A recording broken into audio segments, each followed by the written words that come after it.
आज हम पहले से जो आगे का टॉपिक है वो हम करवा रहे हैं। सेकंड लेसन है वन एवं वन्यजीव संसाधन। आज अब इस वीडियो में आपको हिमालयन यव इसके बारे में बताते हैं। हिमालयन यव एक सदाबहार वृक्ष है, जैसे चीड़ का वृक्ष है ऐसे ही ये हिमालयन यव है।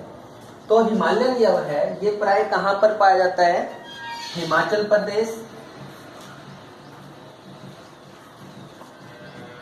और अरुणाचल प्रदेश।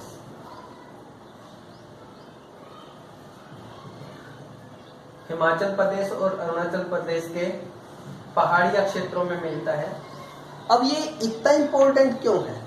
ये इम्पोर्टेंट इसलिए है क्योंकि इससे क्या निकाला जाता है? एक टक्सोल नामक रसायन, टक्सोल नामक रसायन निकाला जाता है इससे। और जो टक्सोल नामक रसायन है ना,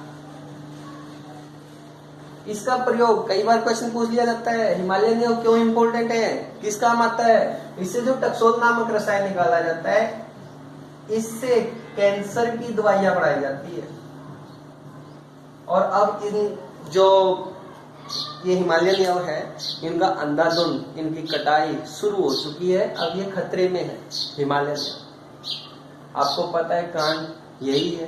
तो ये आपका हिमालयन यव। अब एक बात आती है, सबसे तेज गति से दौड़ने वाला जानवर कौन सा है? वो है एशियाई चीता। कौन सा है?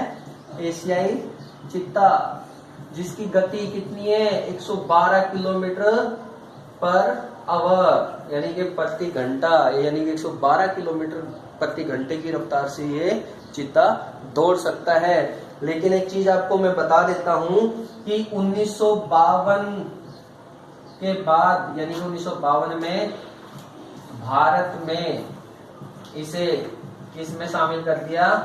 लुप्त घोषित कर दिया भाई। इस प्रजाति को 1952 में से ही भारत में किस उसमें घोषित है? लुप्त श्रेणी में घोषित है। एक आपने सुना होगा, वो क्या था? चिपको आंदोलन। चिपको आंदोलन के बारे में सुना है? चिपको आंदोलन। चिपको आंदोलन क्या था? चिपको आंदोलन किसने चलाया था? कहां पर चला था? इसका मुख्य उद्देश्य क्या था? पहले तो चिपको आंदोलन चला कहां पर था? ये हिमाचल प्रदेश के पहाड़ी क्षेत्रों में। किसने चलाया था? सुंदर लाल बहुगुणा ने। क्यों चलाया था? अंग्रेजों ने क्या है, वनों की अंधाधुंध कटाई करना शुरू कर दिया था और सुंदरलाल बहुगुणा ने इस आंदोलन का नेतृत्व किया था। इस आंदोलन के द्वारा उसने क्या किया था कि लोगों को क्या है, लोगों को मनाया, या लोगों को के सामने ये अपनी बातें रखी कि भाई इस प्रकार से आप बचा सकते हैं। तो उसने क्या बातें रखी थी कि आप प्रत्येक वृक्ष से एक एक व्यक्ति चिपक जाए और जो भी काटने आए तो उनको ये बोलना कि वे पहले हमें काटें।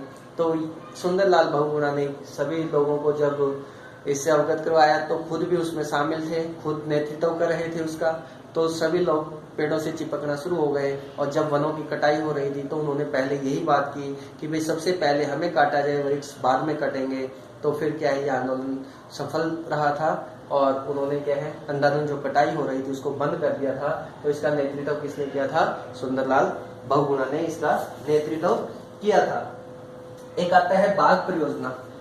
भारत में वन अधिनियम बना था। वन अधिनियम 1972 में बना था और बाघ परियोजना भारत में कब लागू हुई थी? 1973 में। ध्यान रखें, बाघ परियोजना, इसको टाइगर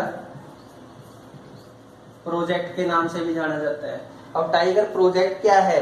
अब टाइगर प्रोजेक्ट क्या है कि भारत में क्या था, कभी कितने बाघ हुआ करते थे? 1973 में अगर हम देखें बाघों की संख्या में बढ़ोतरी हुई थी लेकिन क्या 1973 से पहले अगर हम देखें कि भारत में कभी 55,000 बाघ हुआ करते थे। कितने बाघ थे? 55,000। लेकिन इसके अवैध शिकार ने, इसके अंधाधुंध जब इनको मारा जाने लगा, यानी कि अवैध शिकार किया जाने लगा, तो 1973 में इनकी आबादी केवल कितनी रह गई थी? 1827।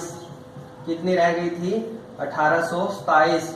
अब जब ये बाघ परियोजना लागू हुई, बाघ परियोजना जब टाइगर प्रोजेक्ट टाइगर आया, तो उसके बाद उल्लेखनीय प्रगति हुई और ये 4402 हो गई और 4002 हो गई थी। कब? 1973 के बाद 1989 में, और फिर ये क्या है 4002 से फिर ये 4334। इस प्रकार से बढ़ोतरी हुई थी बाघों के अंदर। ये इसके अंदर क्या है कि कुल भारत में कितने बाघ जो परियोजना से लागू, ये संरक्षण परियोजना लागू हुई है, ये भारत में असम में मानस बाघ रिजर्व, केरल में पेरियार बाघ रिजर्व है, और कुल अगर हम देखें 39 बाघ रिजर्व है। भारत में कितने बाघ रिजर्व हैं? 39 बाघ रिजर्व। और इसके बाद हम अगर वनों की बात करें, वनों में 3 प्रकार के वन आते हैं।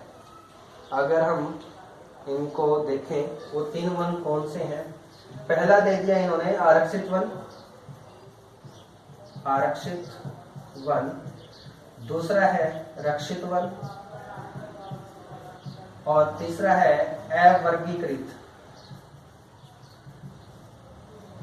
जो आरक्षित वन है ये लगभग कितने क्षेत्र पर है?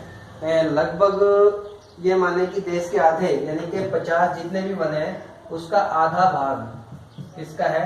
आरक्षित वनों का है। यहाँ पर जो जीव जंतु उनको उनके संरक्षण के लिए इनको आरक्षित घोषित किया है ताकि उनके अवैध शिकार को रोका जा सके। उसी प्रकार से रक्षित वन है। रक्षित वनों में 1/3 कितना? 1/3 हिस्सा किसका है? इन वनों का है। जो रक्षित वन है इनको भी इसी उद्देश्य से फिर आता है अवर्गीकृत वन। अवर्गीकृत वन है जो वो क्या है कि अगर आपके पास 5 एकड़ जमीन है, 10 एकड़ जमीन है, अगर आप उसमें पेड़ पौधे लगा तो उसको हम अवर्गीकृत में शामिल कर लेते हैं। कई बार क्या होता है, कोई सामलाती भूमि है, पंचायती भूमि है, 50 एकड़ है, 100 एकड़ है, 500 एकड़ है, अगर वो क्या है वृक्ष लगा लेते हैं तो उसको किसमें? अवर्गीकृत वनों में शामिल कर दिया जाता है। अब ज्यादातर जो सर्वाधिक मूल्यवान लकड़ियां हैं, वन है, वृक्ष है, वो आरक्षित वनों में घोषित किए गए हैं। इनको सर्वाधिक मूल्य माना गया है। और कुल अगर हम बात करें तो मध्य प्रदेश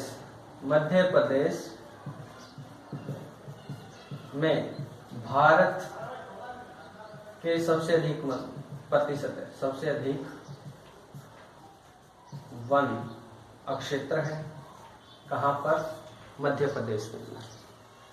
तो अगर मेरे हिसाब से अगर ये क्वेश्चन मेरे अकॉर्डिंग तो ये कंप्लीट हो चुका है।